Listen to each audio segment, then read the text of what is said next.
A few moments later. Ito pala yung mga ingredients. 2 persong drumstick, carrot, patatas, nilagay ko sa tubig, chili powder, tomato paste, turmeric powder, bawang, sibuyas, yan, spicy,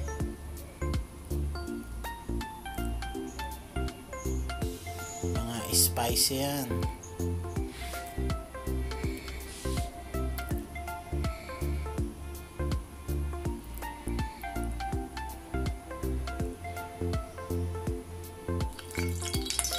Magigisa na tayo, painit na ako ng mantika.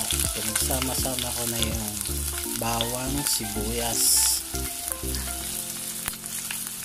Saute lang natin yun ng 3 to 5 minutes.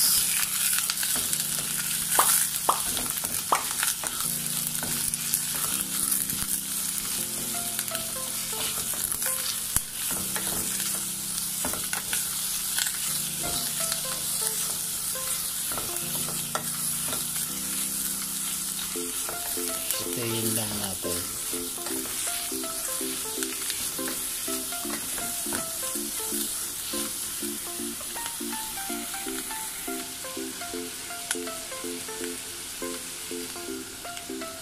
Ilagay natin yung mga spicy.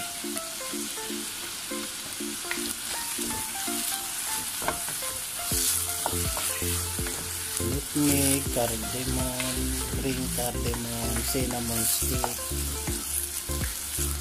cloves,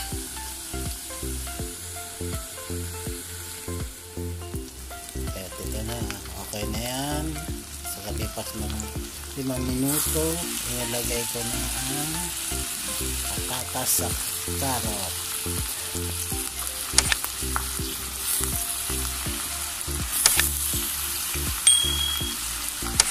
Haluin lang natin.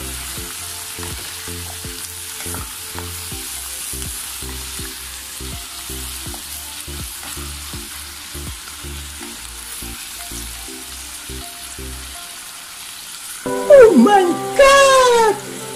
Wow! At ito na, mga 8 minutes ko yan sinutay para luto-luto na. Nilagay ko na yung turmeric, chili powder, masala powder,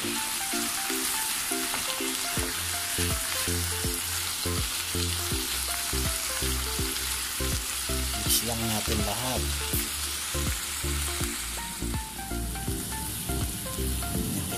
Lagay na natin ang mga 3 to 4 cups na tubig. Ayan lang natin kumulo.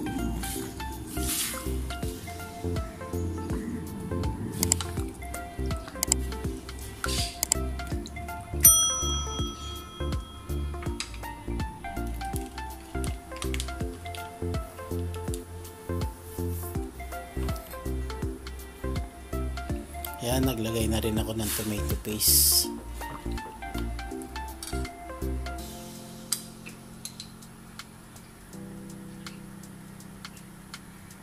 So nga pala, naglagay na rin ako dyan ng konting turmeric. Mga half teaspoon lang. At ito na, inilagay ko na yung drumstick na 2 piraso. Ayan lang natin siyang maluto.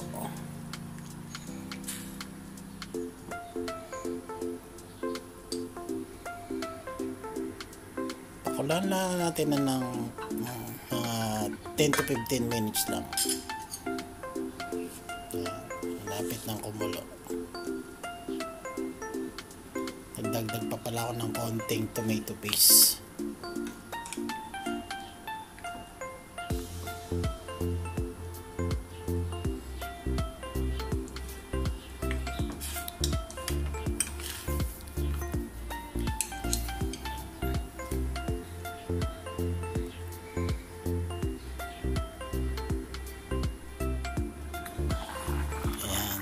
ginawa ko na lang is 20 minutes para yung manok at saka yung mga ingredients talagang kumapit sa lasa sa manok.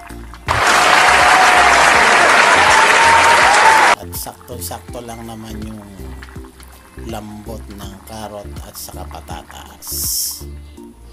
At ito pa nilagay ko, ito babad ako ng basmati rice, 250 grams lang yan. Paminta saka asin. Yan, naglagay na ako ng black pepper. Yan, asin, iodized salt ang ginamit ko.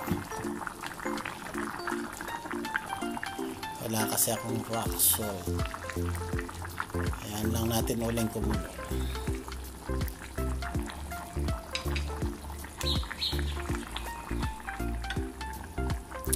Nga pala, inalis ko na yung dalawang drumstick dyan. Ayan, sineperate ko lang muna.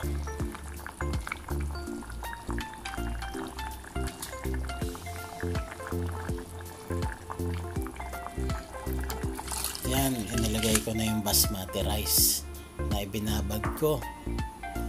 Haluin lang natin.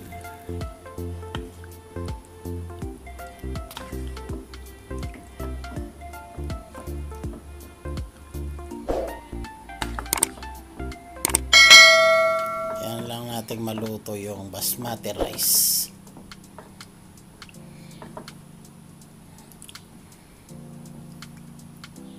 Siguro mga 25 minutes siguro okay na yan. Yan, ito na. Ito na yung aking recipe ngayon. Ito palang aking recipe ngayon ay napakasimple lang gawin. Ito na yung aking chicken pulaw recipe. Version ko to ng chicken pulaw. Try ninyo, napakadali lang itong lutuin. Ang gawin nyo, pwede rin nyo namang iprito ng konti ang manok. Sa akin, hindi ko na ipinrito. Salamat sa panonood.